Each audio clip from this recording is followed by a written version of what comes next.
Where is the belfry? In that moment, gentle days end.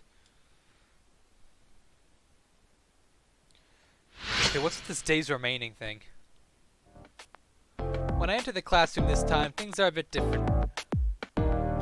Whoa! Okay, then how do you solve this problem, Leo? In this case, you substitute this for this, and you divide everything by x. It's the same simple equation that you used earlier. Whoa, you're right. Thank you, Leo. Unlike someone else, he helps out his classmates without displaying an ounce of condescension. Yeah, that'll do it. Sorry, Shinji. And that someone is directing a nasty scowl toward the new kid. That bunch of brown-nosing idiots will suck up to anyone who's got bigger pea brains than hairs. Whatever, it's no skin off my back. People who are ugly inside are ugly outside, too. You might know something about that, Shinji. Seems that Shinji's gaggle of female admirers has migrated to Leo's desk. For once, Shinji's irritation is kind of understandable. I'll give them this. The brat is a real charity worker, laying on the charm for those sows. I don't even think he's trying to charm him. I think he's just being genuinely nice. He's desperate to appear smarter than me, but I'm the real smart one here. I see what he's doing. That dumb little kid doesn't know I'm onto him. Reacting to Shinji's voice, Leo glances this way. Leo's expression is inscrutable, but not hostile. What do you want? You want to go? After a few false starts, Shinji finally manages to squeeze it out in a low voice. I don't know if Leo heard, but he gets out of his seat. The recoil turns into a noticeable flinch, which Leo smiles kindly at in response. Oh, he's one of those people who can threaten you with a smile. Oh, that'll be great. Unlike Shinji's, Leo's gestures are filled with dignity. If I have unknowingly given you cause to be malicious, I would like to do deeply apologize. Shinji Mato, was it? I'll be careful not to upset you in the future. His message firmly delivered, Leo returns to his seat. His soft voice bore no note of hostility or resentment. I know it's hard to believe, but maybe Leo wasn't upset.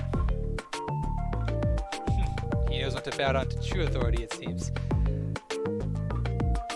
I don't know, maybe he's just trying to play the diplomat. I'm such a nice guy, I'll just accept his apology. Yeah, it's not like he ever pissed me off. After visually confirming that Leo is otherwise occupied, Shinji feigns calmness and leans back.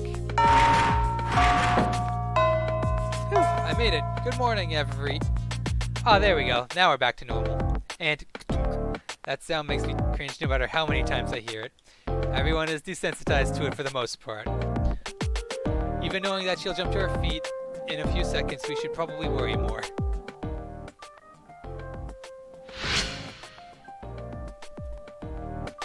Shinji still seems to be in a bad mood. It's obvious that he doesn't like Leo all that much. But with him, it's impossible to tell if he's really mad or just being cynical. Either way, it's just more of the same. Just like our homeroom teacher's daily dramatic entrance, and once again, the day begins.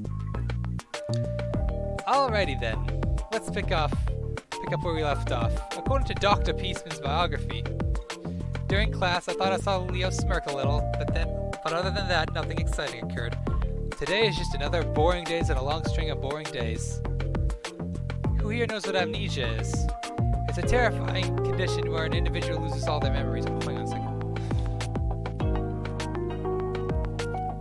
God, this much talking is hurting my throat. Get some water in me. Most is feeling hoarse. It's caused by brain damage, severe trauma, or even infections of one's mucous membranes. The section of the doctor's biography we just covered touches on this condition. The cure for such a scary condition was discovered by Dr. Peaceman. With that said, using amnesia as an excuse for forgetting your homework isn't going to fly. When I was young, a fair number of my classmates were unscrupulous enough to try this. And before you get any ideas, I'm still young. In fact, I'm putting that fact on the test. And as per the norm, Tiger's lectures start to peter out. Just as a collective this again starts to rise from the students. Miss Fujimura. Without being acknowledged by the teacher, Leo suddenly rises to his feet. Oh god, that static has come back. The tension in the classroom ratchets up immediately as all eyes focus on Leo. The young voice surveys the room with a mysterious smile, taking in everyone's startled glances. Oh, and of course, my fellow classmates. It is time for me to leave. We will probably never meet again, so I wish you all well. What the? My head. The pain. Ah, and before I forget, Miss Fujimura, I think you are still young even now. Just your presence is enough to remind me of the beauty of youth. You're a remarkable person. After what seemed to be a very slight bow, he immediately seems to disappear from the room.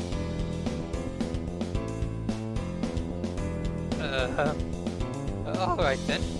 Let's continue. Please turn to page 86. And accompanied by the sound of flipping pages, the lesson goes on as if nothing had happened.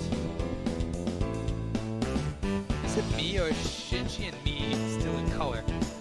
Showing off like that in the middle of class? What a jackass. If you have to use the John, be a little more discreet, and that I have to leave crap. Seriously, isn't he supposed to be some kind of aristocrat princeling or something? Of course, what just happened is impossible. A highly suspicious disappearance in the middle of class, and the teacher doesn't seem to care.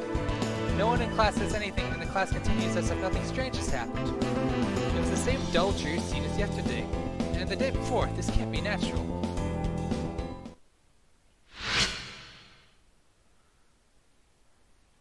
After Elia's exit from class, the lesson continues unabated, as if following a set script. Strange. This is definitely strange. It's as if the world tilted slightly and everything within it is losing its sense of presence. In my head, it feels like it's going to explode. The pain is making it hard to remember who I am. Wait, come to think of it. I mean, really, who am I? What is my name? How old am I? Where do I live? How many people are in my family? What was my life like before I started attending this school? I can't remember anything. My memory has been completely erased somehow. How and why did this happen? That's right, the editor-in-chief of the Journalism Club. As the president of the Journalism Club, she should at least know my name. I know I had to have filled out something when I first joined the club. I'll ask her. Hopefully she'll be in her normal spot. So, nice effect. If you look at the students, they're all grayed out a bit, but I'm still in regular tone of color.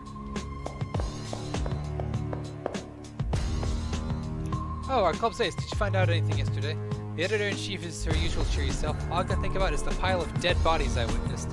No, I have to ask about myself. I'll ask her what my name is. Huh? Your name? Just look it up in the registry in the library. Yeah, the school registry. It has everyone's names. If I look at the school registry, it might jog my memories. I'll go to the library. The library's upstairs, if I'm remembering properly.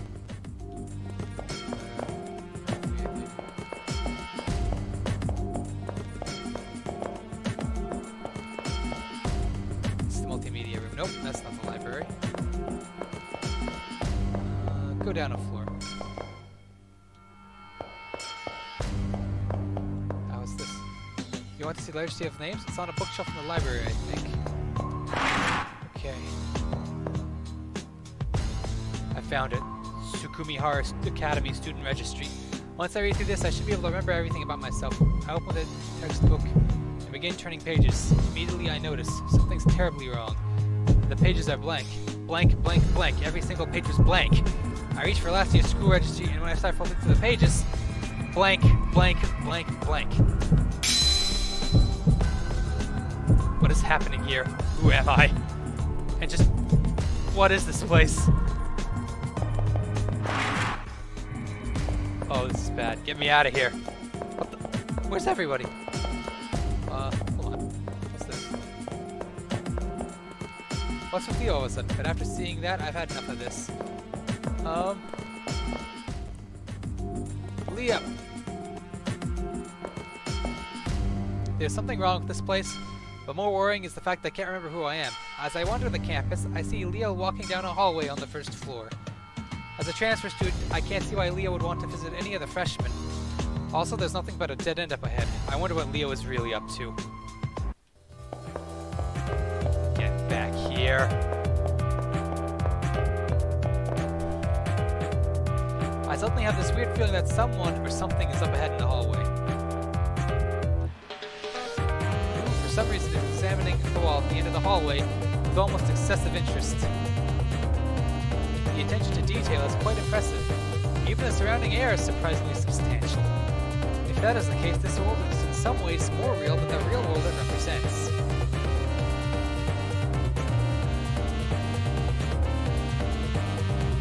But that's just my opinion. How about you guys? What are your thoughts on this? In that moment, it feels like my heart skips a beat. Almost immediately, my blood pressure skyrockets along with my body temperature. My pulse is like an explosion in my ears as my blood races through my veins, and the reason is clear. Now Leo, has turned to face me. I now know for sure he's talking to me as there's nobody else present besides the two of us. Greetings. I believe this is the first time we've had an actual conversation. I don't feel any sense of hostility from Leo. In fact, his smile seems genuinely friendly. His smile has the same effect on me as the rising of the morning sun, warm and comforting. In addition to his smile, his presence is inviting and inclusive, and I find myself drawn to him.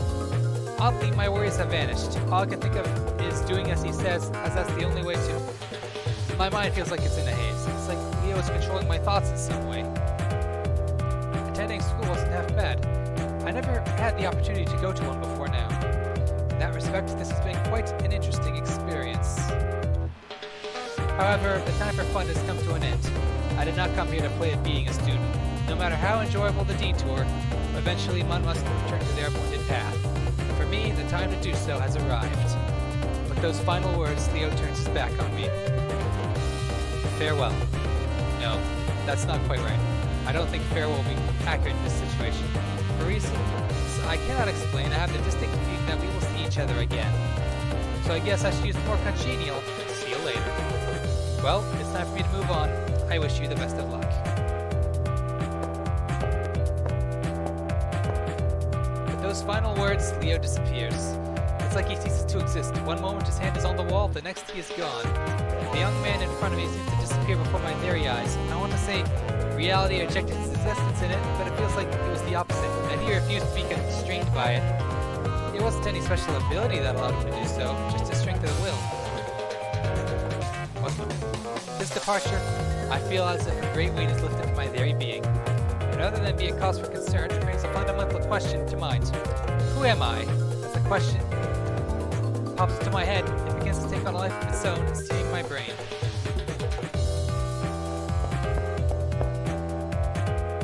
I investigate the wall that Leo disappeared through. It's just a concrete wall at the end of the hallway. About the only thing on the floor is dust. But I am positive there must be something here, because Leo walked through the wall. It would be so easy to turn around, go back down the hallway, and pretend nothing happened. But there are still things I need to know. I have no memories. That means I've never had anywhere else to go but here. No place to return to. What was it that Leo said? No matter how enjoyable the detour, eventually one must return to their appointed path? That's what he said, didn't he? Then beyond this wall lies the appointed path and the truth. If I follow him, I'll learn the answers to my questions, even if those answers are painful. But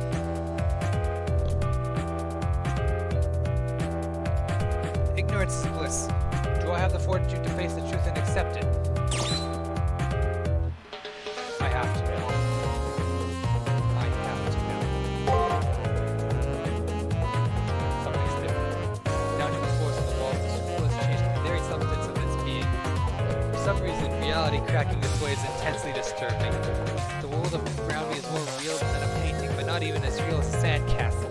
I feel like it's so brittle I could tap it and these echo would shake this whole world. Where the boring concrete wall once stood, now there's a doorway I can freely walk through. It's an entrance. No, an emergency exit, like the stairs to the outside. It's not something of this world. I have no doubt that the world the door leads to is utterly alien. Whatever awaits, whatever shape it takes, there's a certain feeling of sort of finality to seeing it. Ultimately, I've already committed to this path. I bid farewell to the false world and take my first step along the appointed path.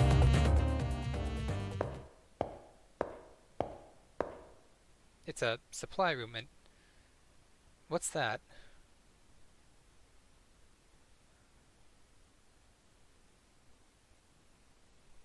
Beyond the door seems to be a dismal-looking scrapyard. Out in front of me is the smooth-skinned effigy. While trying to figure out exactly what to do with it, welcome, potential master. A voice comes out of nowhere.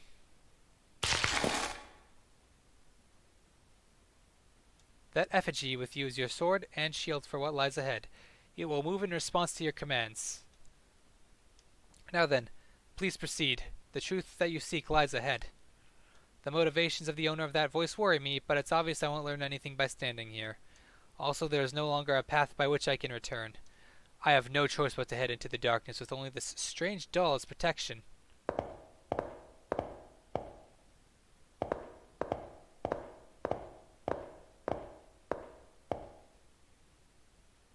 I made it. Within the deepest depths of the world beyond that door.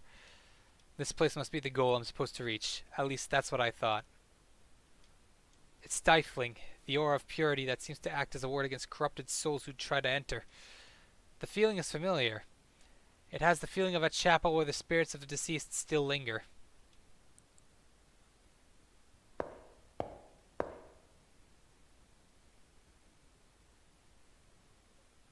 At first I didn't notice, being overwhelmed by the grandeur of the room, but to one side is a young man in a familiar uniform lying still on the ground. I call out to him, but there is no reply. I shake him in an attempt to wake him up when I notice he is stone cold. I go pale as the corpse before me, and I can no longer think coherently. All I can do is stare in bewilderment. What killed him? Is at this moment... Uh-oh. The fallen effigy lying next to the male student comes to his feet with a clatter. Before I get the chance to make sense of what's going on, it suddenly twists around and comes right at me.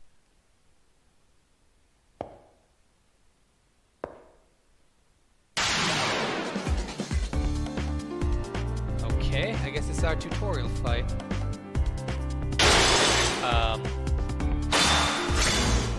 What the heck?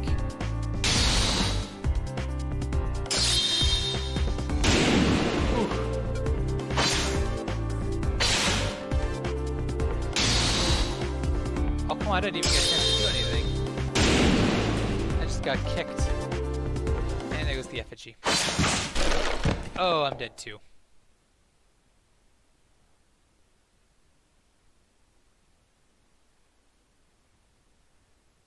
You seem to be lacking as well. I didn't stand a chance against that thing. It seems I wasn't qualified to be here. Me? Qualifications? That's right, I should know everything by now. The truth has to be here. But now, everything's going dark. I'm not even really scared. The only thing that remains in me is regret. Even at the very end, I was unable to remember anything about myself.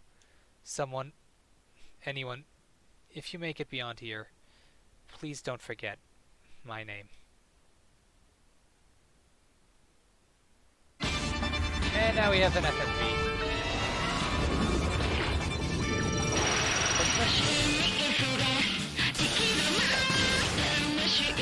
Wait, I don't remember this.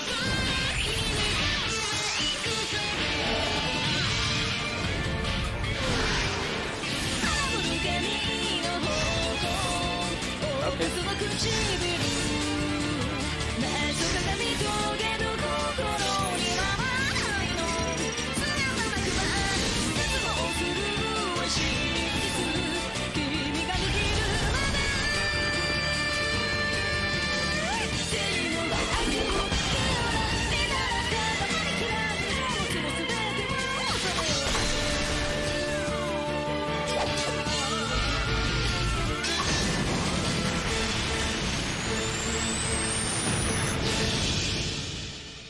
What was that?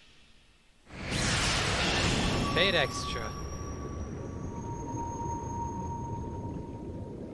That's probably looking kind of low quality now that I think about it. His story has ended. But what about yours? Before you write your own story, choose the vessel of your power. A woman who wields a sword boldly, a stoic warrior clad in red clothes, and a magical boxer.